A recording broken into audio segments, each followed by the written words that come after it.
My parents snubbed my wedding. But right after they spotted my $135,000 Porsche on Instagram, Mom phoned, "We have to talk. Family meeting tomorrow." I arrived with a surprise. Can you imagine standing there on your wedding day, in your perfect dress, only to realize the three people who should have been most proud, your family, didn't even bother to show up? That day, I learned my family wasn't just absent, they were an accusation, a searing, hollow ache that would become the painful catalyst for everything that followed. I remember it vividly. Standing alone in the bridal suite at Willamette Valley Vineyard, staring at myself in the mirror. My wedding dress? Perfect. Every stitch, every crystal, exactly where it should be. The makeup artist had truly outdone herself, my eyes lipped wider, cheekbones defined, lips the perfect rose. My bouquet of white roses sat waiting on the vanity, almost mocking me with its beauty. I checked my phone for what felt like the 100th time in 20 minutes. Nothing. No message from Mom. Nothing from Dad. Not even a text from Logan, my brother. A soft knock broke the terrifying silence. Martha, my wedding planner, poked her head in, her professional smile barely hiding the worry in her eyes. "It's time, Caroline. Are you ready?" My gaze drifted to the window, overlooking the ceremony space. 90 guests were seated in neat white chairs, the string quartet playing softly. Everything was picturesque. Perfect. And then I saw them, 3 empty seats in the front row, staring back at me like gaping wounds. "They're not coming, are they?" My voice, God, it came out a whisper, barely holding on. Martha's smile faltered. "There's still time," she said, but we both knew it was a lie.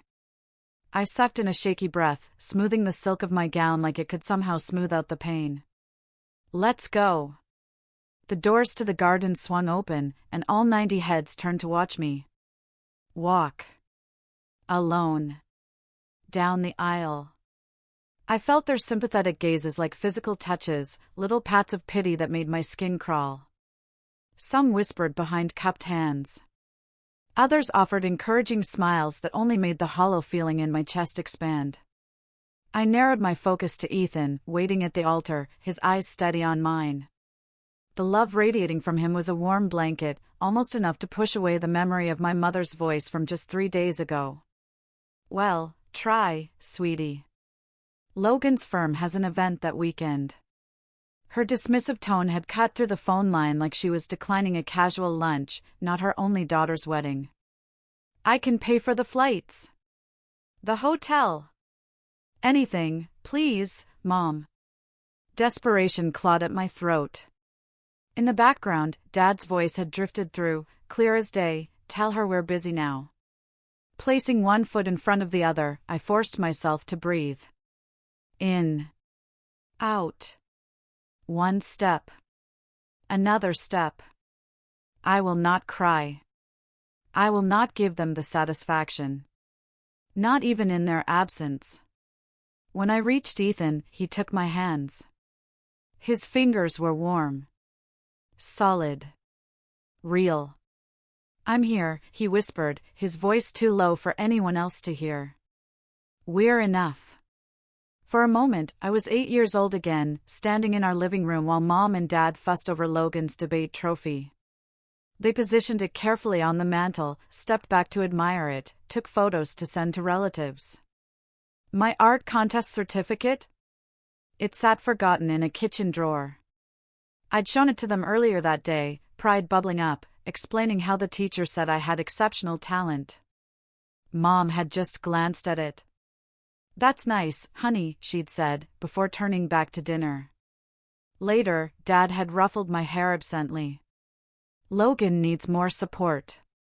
He's going places," he'd explained when I asked why they went to all his events, but missed my art showcase. "You understand, don't you, Caroline?" And then, "Mom, never missing an opportunity, why can't you be more like your brother?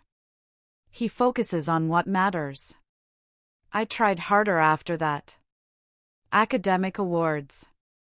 College scholarships. Business success. Each achievement a desperate attempt to turn their heads in my direction. Each one met with distracted acknowledgement, if acknowledged at all. The ceremony continued around me. I said my vows, my voice growing stronger with each promise. I choose a future based on seeing each other clearly, I told Ethan, the words carrying more weight than anyone else understood. When the officiant pronounced us husband and wife, Ethan's mother enveloped me in a warm embrace. "You're one of us now, dear," she whispered, and something tight in my chest loosened, just a fraction. Later, the photographer captured us on the dance floor, Ethan twirling me under the string lights.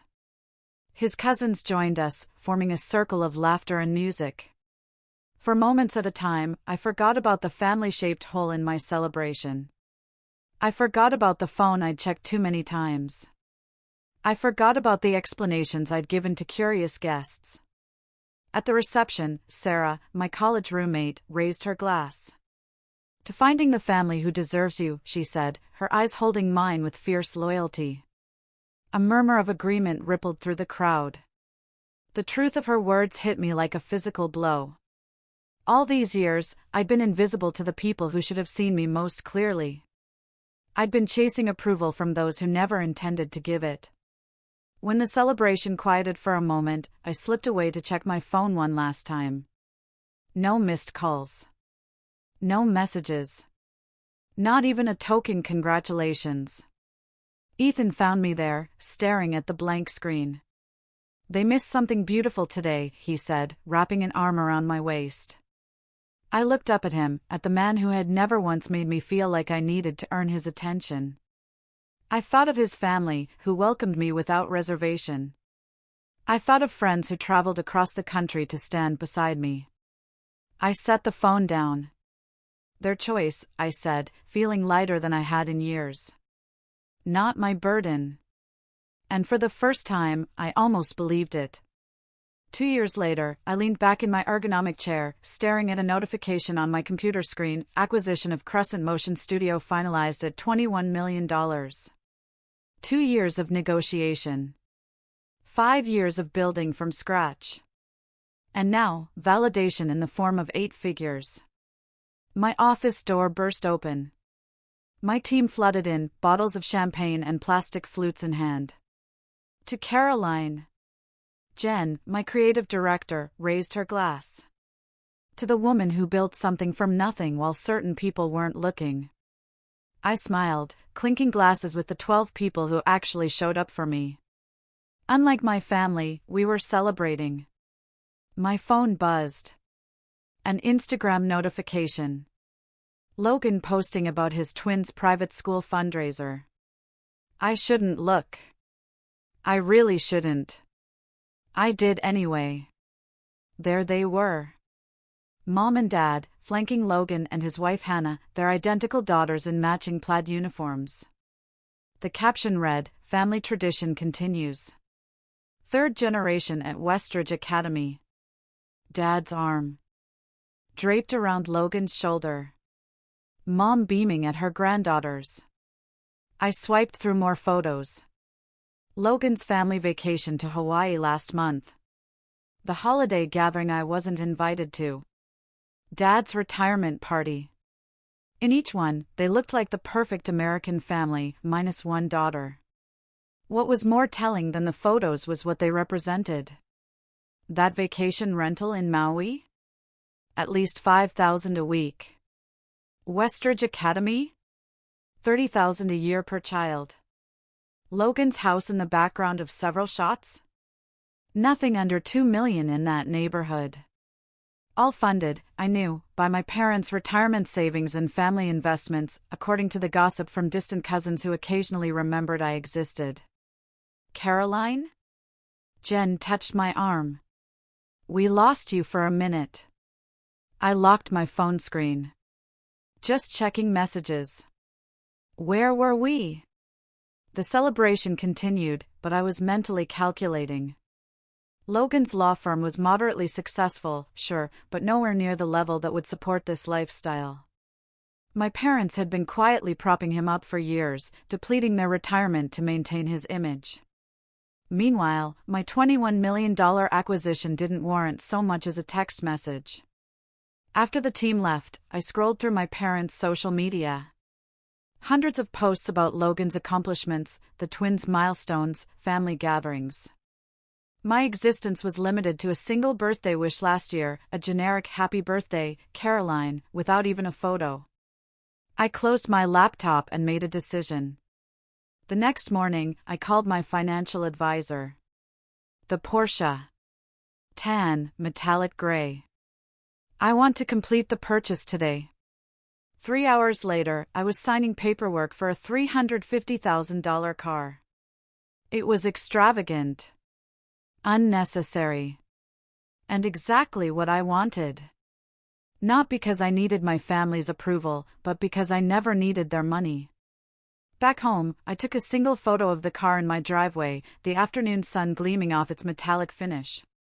I posted it to Instagram with a simple caption, "Dreams realized." For 3 days, nothing. Then, on Wednesday afternoon, my phone lit up with a name I hadn't seen in 5 years, Mom calling. My stomach tightened as I answered.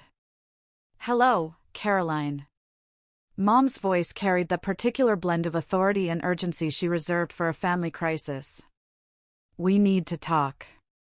Family meeting tomorrow." "Family meeting?" I repeated, disbelief clear in my voice. "After 5 years of silence, you're calling about a family meeting?" "This is important," she said. I heard Dad's voice in the background. "Tell her it's important," he said, as though I couldn't hear him. "What's important?" I asked, my voice rising a little. My wedding wasn't important. My business wasn't important. What exactly matters now? Mom's voice tightened. "It's complicated. Financial issues. We need to discuss it as a family." Of course. They saw the car. They knew about the acquisition. Now, suddenly, I was family again. "Tomorrow at 2, I said before hanging up. The next morning, I slid into my new Porsche, the leather seat cool against my back. The drive to my childhood home took 40 minutes. Time enough to remember birthdays celebrated without me. Achievements unacknowledged. Holidays spent alone while they gathered without me. I parked in the circular driveway, my metallic gray Porsche looking starkly modern against their traditional colonial. For a moment, I just sat there, hands gripping the steering wheel. The last time I stood on that porch was 6 years ago, when I'd announced my engagement to Ethan. Mom had nodded politely while Dad checked his watch repeatedly, clearly waiting for me to leave. They've never needed me before. Why now? My phone buzzed with a text from Ethan, "Remember who you are. Call me if you need extraction." I smiled, despite myself. Another notification appeared. An email from Naomi Blake, the investor who believed in Crescent Motion when no one else would. "Your worth isn't measured by those who couldn't see it." A final alert, my assistant confirming tomorrow's meetings. "Don't let them take too much time. You have the production review at 4. Come on." I took a deep breath, remembering my therapist's words from last week's session, "Boundaries aren't punishments, they're protection." I straightened my shoulders and stepped out of the car. Before I could knock, the front door swung open. Mom and Dad stood there, their expressions shifting from annoyance to shock as they took in the Porsche behind me.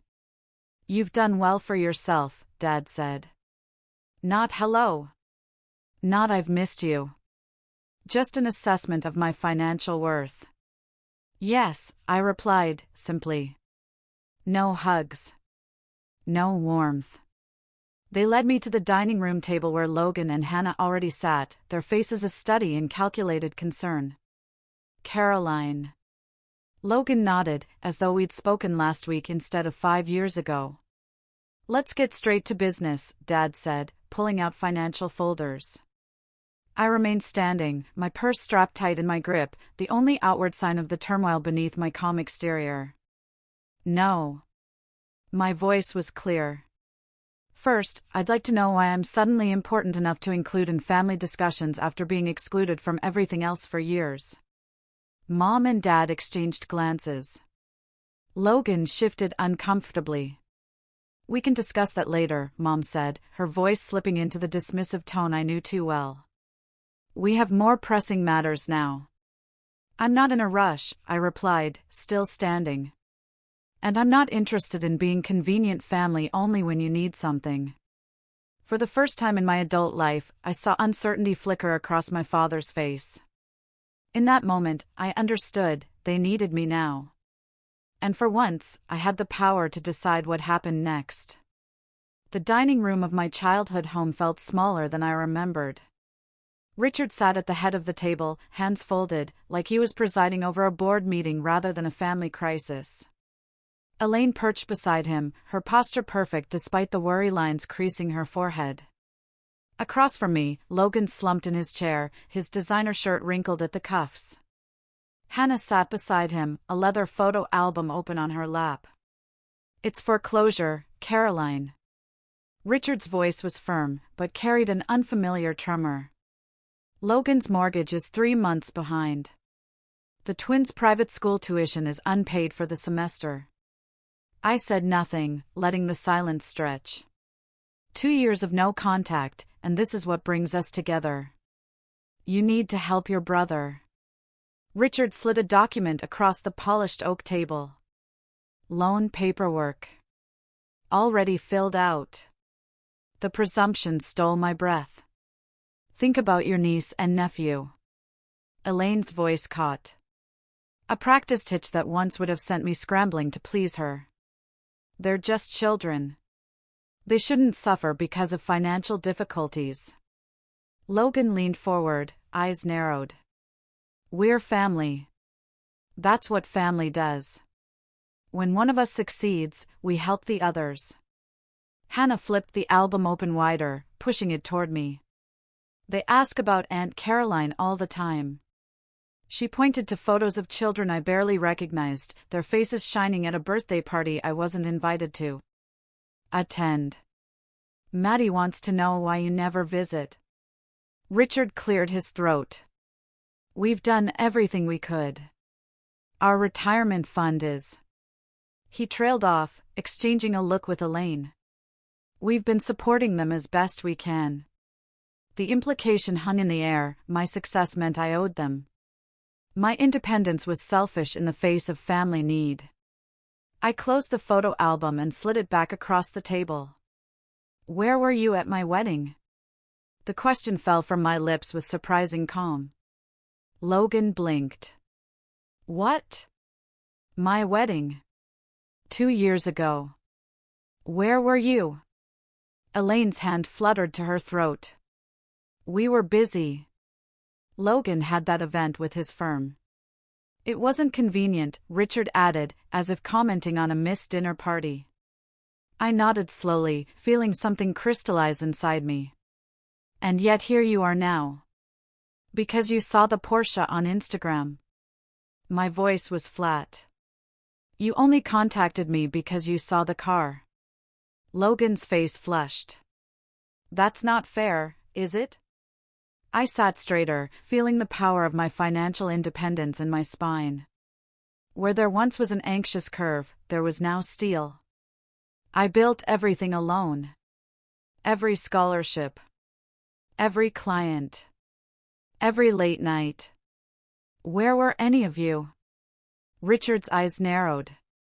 What's that got to do with the current situation? Everything. I folded my hands on the table, mirroring his posture. I'm listening. Tell me why I should write a check today. Logan slammed his hand on the table. You always had to prove something. Always showing off how smart you were, how creative, how special. Some of us were just trying to live normal lives. Richard's hand settled on Logan's shoulder. Your brother had more potential. We had to nurture that. You were always so independent. We're still your parents, Elaine whispered, tears gathering in her eyes. Despite everything, my voice remained steady, surprising even myself. You were parents in title only. You missed my high school graduation. You missed my college scholarship ceremony. You missed the launch of my company. You missed my wedding. I tapped the table with each missed milestone. You missed my life. And now you want to share in what that life has built? Caroline. Richard started. You didn't build this success, I continued. You don't get to share it. My phone vibrated in my pocket. I glanced down to see Ethan's message, "You okay?" Meeting running long. The sight of his name brought back Naomi Blake's words when she invested in my startup, "You don't need approval from anyone who can't see your light."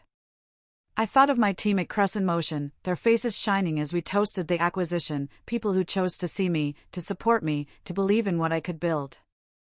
In my briefcase rested the contract for the foundation funding, signed by the board last Tuesday, people who trusted me with purpose, not just money. Richard slid the loan paperwork closer to me. We're only asking for what's reasonable. Family helps family. The interest rate is quite fair, Elaine added, as if offering a favor. Logan's smirk returned, confident now. Blood is thicker than water, care. I stood slowly, deliberately. The motion drew their eyes, their bodies leaning forward expectantly. I reached for my briefcase and set it on the table with a soft thud. I've made a different decision, I said. Logan's eyes fixed on my hands as I unlatched the briefcase. Richard shifted forward in his chair. Elaine's fingers twisted the napkin in her lap. Instead of a checkbook, I withdrew a single document and placed it on the table. This is the announcement for the Rivera Media Scholarship Foundation. $16 million to create opportunities for young women in digital media arts. I smoothed the paper with my fingertips. The press release goes out tomorrow morning. 16 million? Logan choked out the number. Named after Ms. Rivera, my high school media arts teacher, the woman who attended my gallery showings when my family was too busy. I continued, ignoring his stunned face. The money is legally protected in a foundation trust. The board approved the allocation last week. Silence fell like concrete across the table. I'm helping girls who never got the applause I didn't get, I said, gathering my belongings. That's what family means to me. Logan's face contorted, veins standing out on his forehead. You're wasting it on strangers. On nobodies. Girls who deserve better than what I got. I snapped my briefcase closed. Girls who need someone to see them. To invest in them. My parents sat stunned, staring at the paper that represented millions they'd never touch. I picked up my phone, turning the screen toward them. A recording app displayed an active timer, 36:14 and counting. I've also documented every manipulative message from today, I said quietly. Every threat, every demand, every guilt trip. Just in case anyone gets creative with legal claims against the foundation. I walked toward the door, my footsteps echoing in the silence behind me. I heard Logan's chair scrape back violently. You can't just leave. His voice cracked. We need that money. I paused at the threshold, not turning back. No, Logan. What you needed was to show up. At my graduation. At my company launch. At my wedding. I placed my hand on the doorknob. But that opportunity has passed. The door closed behind me with a soft click that sounded like freedom. The Porsche purred beneath me as I drove away from my childhood home, my knuckles no longer white on the steering wheel. The further I got, the steadier my hands became. I pressed the call button on my dashboard. It's done, I told Ethan when he answered. They showed exactly who they are. How bad was it? His voice filled the car, concern wrapped around each word. Exactly what we expected. I took a deep breath, feeling lighter than I had in hours. Logan lost his mind when I showed him the foundation paperwork. Dad tried to salvage the situation, but Mom just kept crying about family obligation. Are you okay? A fair question. I glanced at myself in the rearview mirror, surprised to find no tears, no flush of embarrassment. Only a clear-eyed woman looking back. I'm better than okay. For the first time, I saw them clearly, without hoping for something different. I'm proud of you, Ethan said. Remember, Foundation Board meeting at 9 tomorrow morning. Everything's ready for the press announcement. The timing had been deliberate, established the foundation legally before any family confrontation. Scheduled the announcement before they could regroup. No emotional pleas, just legal structures they couldn't penetrate. The Rivera Media Scholarship would be my legacy. Not a family drama. I'll be ready, I promised before ending the call. The first message came at 11:47 p.m. By midnight, my phone buzzed continuously with family emergency texts. I silenced it and placed it face down on my nightstand. The house was quiet, except for Ethan's steady breathing beside me. I didn't need to read their messages to know what they contained.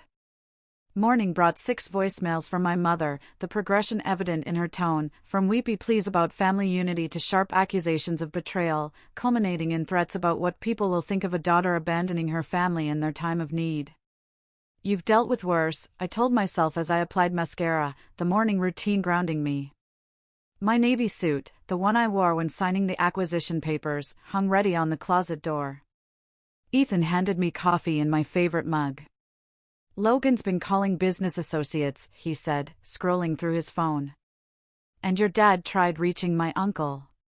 Predictable. I took a sip. The coffee was bitter but fortifying. They're moving faster than I expected, but not more cleverly. The Foundation Board meeting went smoothly. 12 accomplished women from media and finance, all personally vetted, all committed to supporting young female artists. The press release was approved unanimously. Launch details finalized. The first scholarship recipient would be selected in 6 months. I was reviewing an event venue proposal when Janine from reception called. Miss Rivers, your family is here. They're causing quite a scene. Through the glass walls of my office, I could see security already moving toward the lobby. I straightened papers that didn't need straightening. Have security escort them out, please. Calmly and professionally. I watched through the windows as my mother's voice rose over the general office hum. My daughter is abandoning her family. Her hands gestured wildly, her pearl earrings swinging with the motion. Logan stood beside her, arms crossed, face flushed with that particular shade of red it used to turn when he was denied something as a child. My team watched me for cues. I stood, smoothed my skirt, and walked to my office door. It's being handled, I told them with a calm I'd practiced for this moment. Let's continue with our work. Security escorted my family toward the elevators. Logan's voice carried back. This isn't over. We have family obligations you can't just ignore. That evening, I drafted a single email to all 3 of them. I have documented your harassment at my workplace. Any further attempts to contact me at my office will result in a formal complaint. All communication regarding family matters must be directed through my attorney, whose contact information is attached. Caroline. Direct and clear, said Patricia, my therapist, 2 days later. We sat in her sunlit office, the faint smell of jasmine tea between us. How did it feel, sending that? Not satisfying, exactly. I traced the pattern on the armchair. More like setting a boundary, she offered. Yes. I looked up at her. They're showing who they've always been, aren't they? People tend to reveal themselves under pressure, Patricia said. What you're seeing now isn't new behavior. Just intensified. The realization washed over me. Simple, but profound. I wanted their love, but they wanted my resources. That's an important distinction. All those years, my voice trailed off as connections formed. The childhood neglect. The absent parents. The way they appeared only when I had something to offer. It wasn't my job to earn their love. It was their job to give it freely. And now? Now I know I'm not responsible for fixing them, I said, feeling the truth of it settle in my bones. There's freedom in that. The next morning brought news that Logan had contacted the Portland Chronicle about a family dispute. The reporter, smarter than Logan anticipated, asked why none of them attended my wedding. The resulting story painted a picture Logan hadn't intended, of parents absent during milestones, suddenly interested when money appeared. My mother's social media rant generated an unexpected wave of support for me. Former classmates, business associates, even distant relatives reached out with messages of solidarity. We always wondered why they never talked about your success, wrote a cousin I hadn't seen in years. Richard's attempts to contact my investors fizzled when they refused to discuss a personal matter. The community rallied around the Scholarship Foundation instead, with applications already pouring in months before the official launch. The Portland Business Journal requested an interview about the foundation. I agreed, setting clear parameters. We would discuss the scholarship's purpose and impact, not family matters. The reporter, Delia Warren, met me at the foundation's temporary office space. This is an impressive initiative, she said, reviewing the prospectus. $16 million is substantial seed funding. What inspired such generosity? I considered my words carefully. I had a teacher who saw potential in me when others didn't. Miss Rivera changed my life by simply paying attention. I want to create that opportunity for young women who might otherwise be overlooked. You've built an impressive career, Delia noted. Crescent Motion's acquisition was one of the biggest tech stories last year. Is your family proud? The question hung between us. I could dodge it, redirect to safer territory. Instead, I met her eyes directly.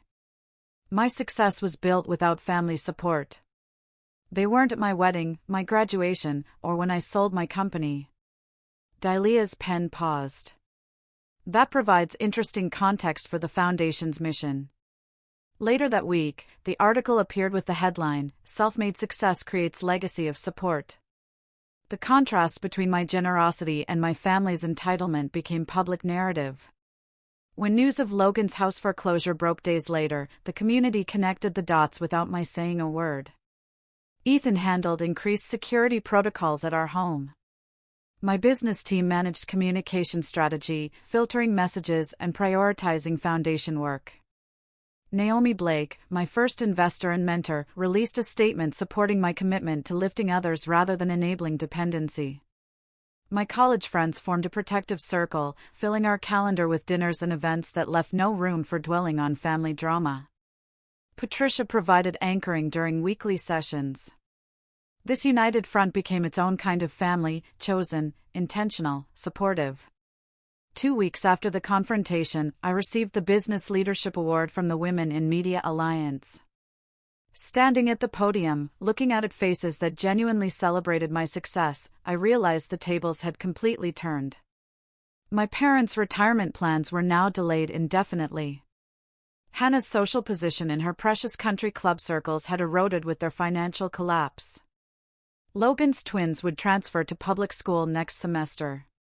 Meanwhile, the foundation thrived, generating positive coverage that spread beyond Portland. The story resonated not because I sought revenge, but because I chose to transform pain into purpose. The scholarship committee has selected 3 finalists for the first award, Janine told me, placing the portfolios on my desk. They'd like your input by Friday. I opened the first file and began reviewing the work of a young woman whose teacher noticed her talent when no one else did. The circle completed itself, healing through action rather than looking backward. Family defined by what it does, not what it claims to be. For the first time in my life, I felt truly seen. In the weeks to follow, I deleted the 4th voicemail from Aunt Meredith without listening past her plea of, "Everyone misses you, Caroline." The Thanksgiving invitation sat in my email inbox, its subject line, "Family needs to be together," a transparent attempt at manipulation. My phone chimed with a text from my cousin Drew. "I don't understand this rift between you and Uncle Richard. Can't you just talk to them?" Of course, he didn't understand. He wasn't at my empty wedding. He didn't witness 20 years of invisibility. A letter arrived yesterday from Mom, the elegant handwriting unmistakably hers. "We always believed in you," she wrote, as if rewriting our entire history. The envelope sits half-burned in my fireplace, its edges curled and blackened like the lies it contains. "Dad called my office directly last week. We need to clear the air," he said, his voice lacking any acknowledgement of what they'd done. My assistant, following strict instructions, told him I was unavailable. Permanently. The final straw came when Logan sent the twins to my office with handmade cards. "We miss Aunt Caroline," written in childish handwriting I knew wasn't theirs. The manipulation was so transparent it made my stomach turn. "They're using every emotional lever they can find," Ethan observed that evening, examining the cards on our kitchen counter. "They're desperate." I flipped through the week's collection of attempts. But they still haven't actually apologized. The family attorney called next, his voice professionally neutral. "There are moral obligations to consider, Caroline. Family ties carry certain responsibilities." The implication was clear: I was the villain in their story. The heartless daughter who abandoned her struggling family. Pastor Wilson from the church I stopped attending years ago left a voicemail. "Your parents are deeply concerned. Perhaps we could meet to discuss reconciliation."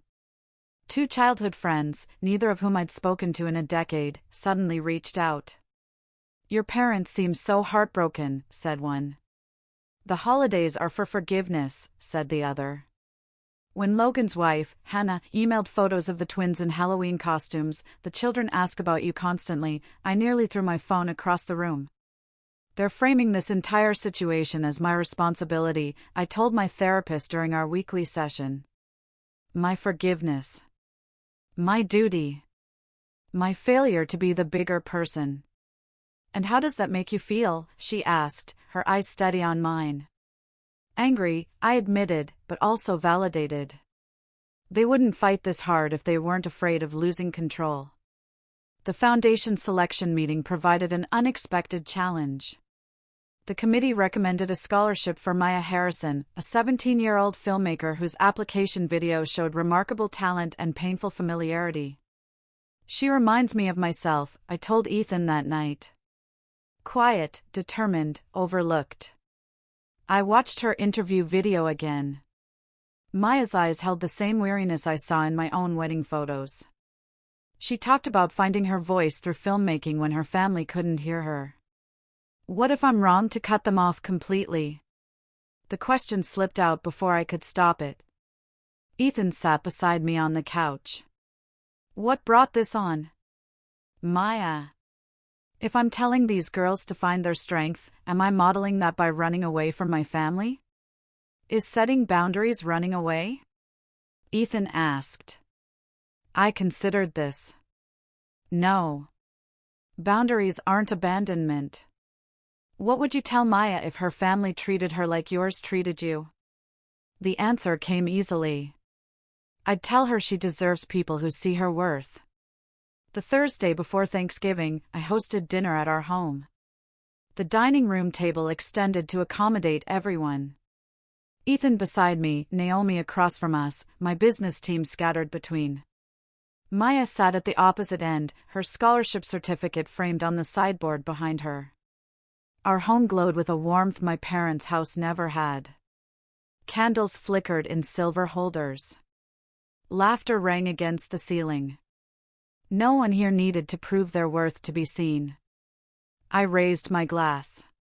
To those who see us as we are. The toast echoed around the table. My phone stayed off, notifications silenced. The meal unfolded in perfect rhythm, conversations flowing without the undercurrent of judgment I grew up with. Over dessert, I announced the Foundation's new mentorship program.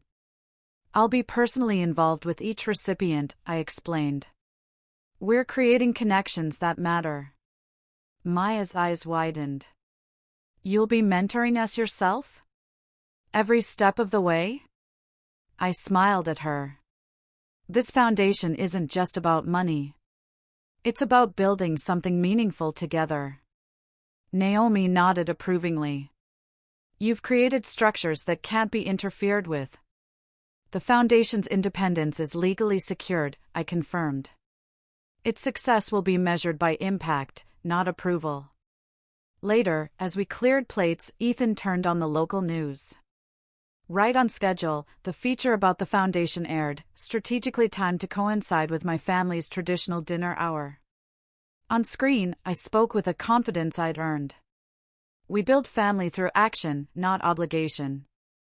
The report transitioned to financial analysis, contrasting the foundation's transparent governance with examples of mismanagement, including a not-so-subtle reference to Logan's business failures. Maya watched, transfixed. They're actually comparing your brother's company to the foundation. Facts speak for themselves. I stacked dessert plates with steady hands. The community had validated what my family refused to see. The following morning, my parents requested a meeting at a coffee shop downtown. I arrived in the Porsche, the car that triggered their sudden interest after years of silence. Dad looked older than I remembered, defeat etched into the lines around his mouth. We should have been there, he admitted, staring at his untouched coffee. At the wedding? I asked, though I knew that wasn't all he meant. Everywhere. His voice cracked. All those years. Mom's eyes shimmered with tears. How can we fix this? The question hung between us. 3 months ago, I might have grabbed at this opening, desperate for any acknowledgement. Now, I felt only calm clarity. Some things can't be fixed, I told them. Only accepted. Mom flinched. I'm not closing the door forever, I continued. But I need accountability, not convenience. I'll consider limited contact after you both start therapy. That's unnecessary, Dad began, the old dismissiveness rising. It's non-negotiable. I sipped my tea, the warmth spreading through my chest like certainty. They exchanged glances, the silent communication of people who never expected consequences for their choices. Logan's financial collapse had stripped away their illusions of his superiority.